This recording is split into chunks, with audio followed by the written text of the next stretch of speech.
আমি ছবি বানিয়েছি কাউকে দুঃখ দেওয়ার জন্য নয়। আমার অ্যাক্সেপ্ট দিলে না, আমার টিমকে বললাম এক্ষুনি প্রিন্টে পাঠাও, রাতের মধ্যে যেন চেঞ্জ হয়ে যায়। আমার মেয়ে একটা হস্টেজ সিচুয়েশনে আছে, সেখানে আমার মেয়েকে আমি কখন ফেরত পাবো বা আমার মেয়েকে কে ফিরিয়ে দেবে, এটা তো সিনেমার জন্য একটা প্রযোজ্য প্রশ্ন। হোমোজেটি যদি একটা মানুষকেও এটা ট্রিগার করে, তাহলেও we will change all the posters.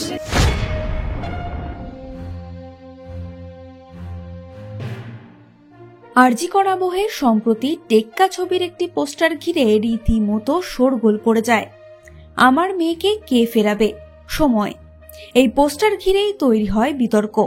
নিজের এক্স হ্যান্ডেলে এই নিয়ে একটি পোস্টও করেন কুণাল ঘোষ। কুণাল লেখেন, যদিও ছবিটির বিষয়বস্তু অপহরণের, তবুও এই আরজিকর আবহের ট্র্যাজেডিকে কাজে লাগিয়ে সিনেমার প্রমোশনের কৌশল একটু চোখে লাগছে।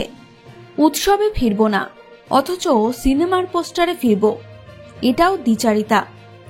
সৃজিতের ছবি আমার প্রিয়, কিন্তু যতই ছবির থিম হোক, সবাই বুঝবেন কোন আবেগকে প্রচারে ব্যবহার করা হলো। এরপরেই রাতারাতি বদলে ফেলা হয় সেই পোস্টার। পোস্টারে মেয়ের জায়গায় আসে আমার অবন্তিকাকে কে ফেরাবে। সময়, মোমেন্ট মার্কেটিং এর জন্যই কি এই পোস্টার?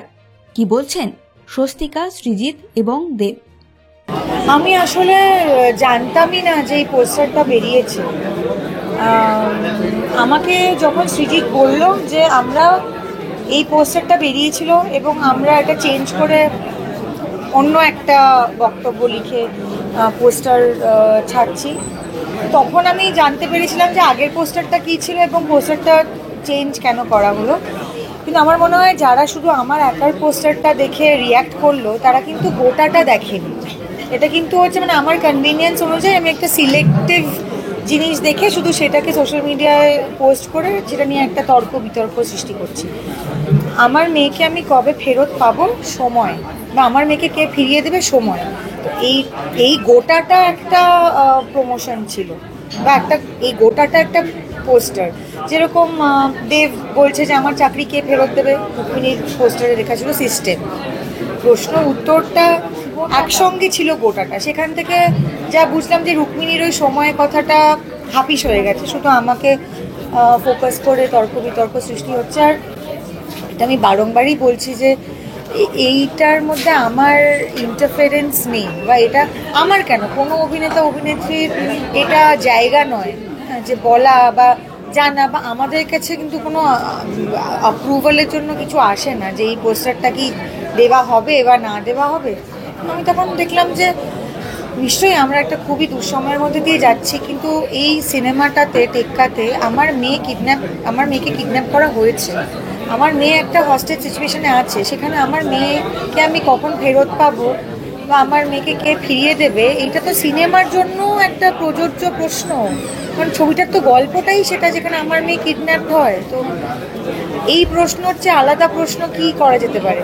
নতুন যে পোস্টারটা রিলিজ করা হয়েছে সেখানে কিন্তু একই বক্তব্য আছে, মেয়ের জায়গায় নামটা ব্যবহৃত হয়েছে। দর্শকের যদি মনে হয় যে এটা ভুল বা এটা হওয়া উচিত না, সেটাও আমার কাছে ইম্পর্টেন্ট। মানে আমার কাছে 100 জনও ইম্পর্টেন্ট, আমার কাছে 100 জনের মধ্যে একটা মানুষ যেটা বলছে কিনা এটা খারাপ, সেও আমার কাছে অতটাই ইম্পর্টেন্ট। আমি ছবি বানিয়েছি কাউকে দুঃখ দেওয়ার জন্য নয়, বা আমি ছবিটা বানিয়েছি কারো মানে অভিশাপ নেওয়ার জন্য নয়, বা মনের কষ্টটা নেওয়ার জন্য নয়। এবং একটা শব্দ চেঞ্জ করলে আমারও তো কোনো কিছু হবে না, মানে আমার যে ছবিটা বিশাল বড় একটা খামতি হয়ে যাবে, বা আমিও একটা আমার পুরো ইগোতে আমার মান সম্মান চলে যাবে, সেটাও আমার না। আমার অতটা ইগো নেই, বা আমার ইগোই নেই।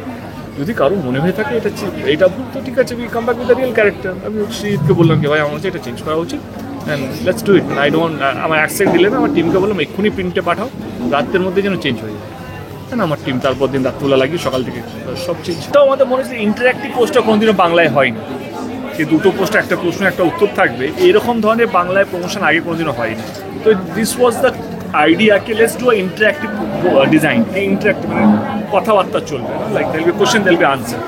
তো সেই জন্যই পোস্টারটা ডিজাইন করা। এবং যেই দুটো প্রশ্ন করা হয়েছিল সেটা আমার ছবির সঙ্গে যায়, মানে সেটা ছবির মূল দুটো প্রশ্ন, যেটা আপনারা ট্রেলারে দেখতে পাবেন। এবং ট্রেলার দেখার পর লোকের পরিষ্কার হয়ে যাবে কেন এই দুটো প্রশ্ন। বাট যদি কারো যদি খারাপ লেগে থাকে তো উই আর সরি, আমরা কাউকে হার্ট করতে চাইনি।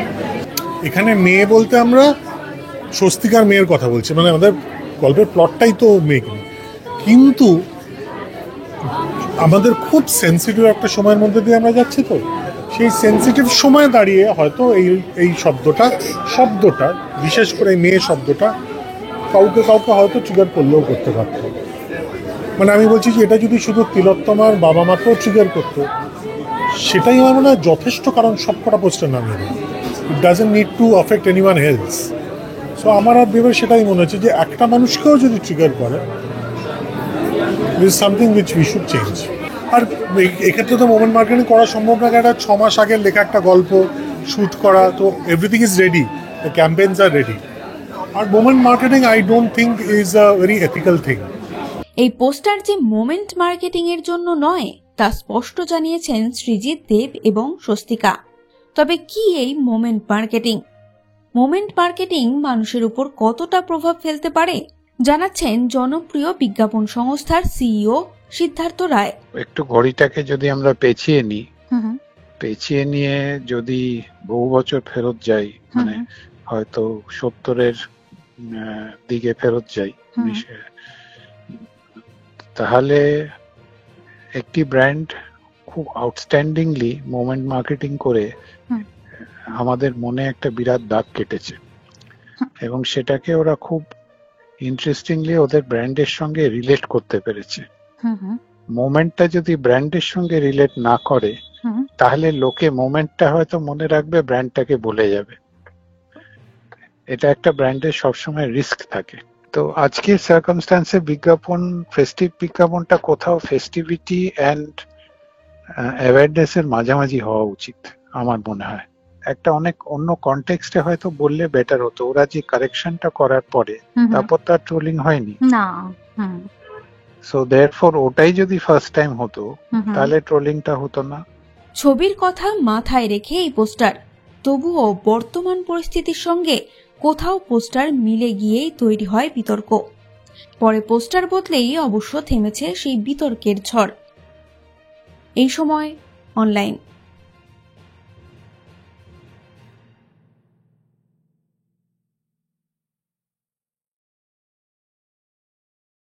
ফলো করুন এইসময়.com। আপডেটেড ভিডিও স্টোরির জন্য সাবস্ক্রাইব করুন আমাদের ইউটিউব চ্যানেল।